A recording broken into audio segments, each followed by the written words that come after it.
Gereja Advent pertama kali masuk ke Indonesia pada tahun 1900. Seorang pendeta Metodis Amerika bernama R.W. Munson yang telah bekerja di Burma dan di Singapura masuk menjadi seorang Adventis setelah sembuh penyakitnya di sebuah rumah sakit Advent di Amerika. Atas permintaannya ia menjadi misionaris Advent di Asia Tenggara, lalu pada tahun 1900 ia menetap di Padang. Dari Padang, ajaran Advent dibawa ke Tanah Batak oleh Immanuel Siregar, putra orang Batak yang pertama masuk Kristen pada tahun 1861. Karena di Padang Munson mengalami perlawanan sengit, ia pindah ke Sumatera Utara dan pada tahun 1904 membuka pekerjaan penginjilan di kota Medan.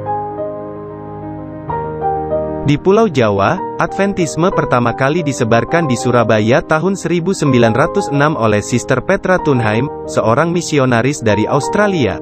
Pada tahun 1912, gereja-gereja Advent yang pertama di Indonesia dibentuk di Sumberwekas, Jawa Timur dan di Kramat Pulo, Jakarta Pusat. Sister Tunheim menjadi penyelia pengabar penginjil di Jawa Barat. Pada masa itu, pemerintah Belanda masih melarang pengabar penginjil ganda, sehingga upaya membuka pusat misi di Sukabumi dan di Bandung gagal.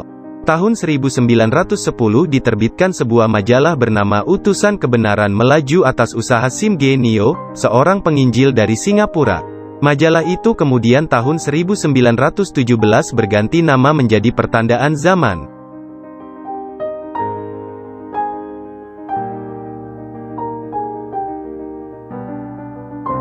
Gereja Advent masuk ke Minahasa tahun 1921 dengan dibaptisnya Samuel Rantung dan seorang pemuda Sunda bernama M.E. Direja. Ke Maluku tahun 1922 dengan dibaptisnya P. Pietes, seorang mantan tentara asal Saparua yang telah menjadi guru Injil Advent di Jawa. Ke Tapanuli tahun 1921, ke Lampung tahun 1926, dan Kalimantan. Pertumbuhan gereja Advent di Indonesia maju pesat, sehingga pada tahun 1929 wilayah itu dilepaskan dari Malayan Union atau Uni Malaka dan menjadi Union tersendiri. Pada tahun itu juga dibuka sekolah pendidikan di Cimindi, Bandung, guna mendidik penginjil-penginjil.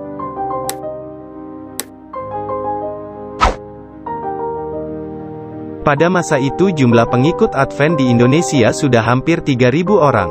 Mereka kebanyakan adalah orang yang sebelumnya sudah masuk Kristen, dari golongan Tionghoa, Indo-Eropa, dan dari suku-suku yang sudah dikristenkan, seperti Batak, Minahasa, dan Ambon. Dalam tahun 1930-an, pemerintah Hindia Belanda tidak menghalangi lagi pekerjaan Adventis.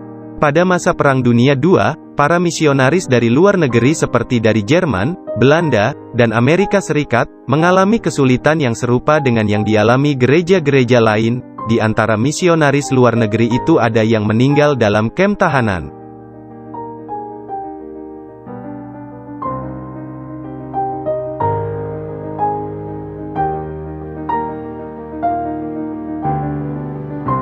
Sesudah Perang Kemerdekaan, gereja Advent meluas ke seluruh pelosok Indonesia, khususnya di daerah-daerah tempat agama Kristen sudah terkenal. Pertumbuhan gereja menyebabkan tahun 1964 Uni Indonesia dibagi menjadi Uni Indonesia Barat dan Indonesia Timur. Mulai tahun 1970 kedua uni ini dipimpin orang Indonesia.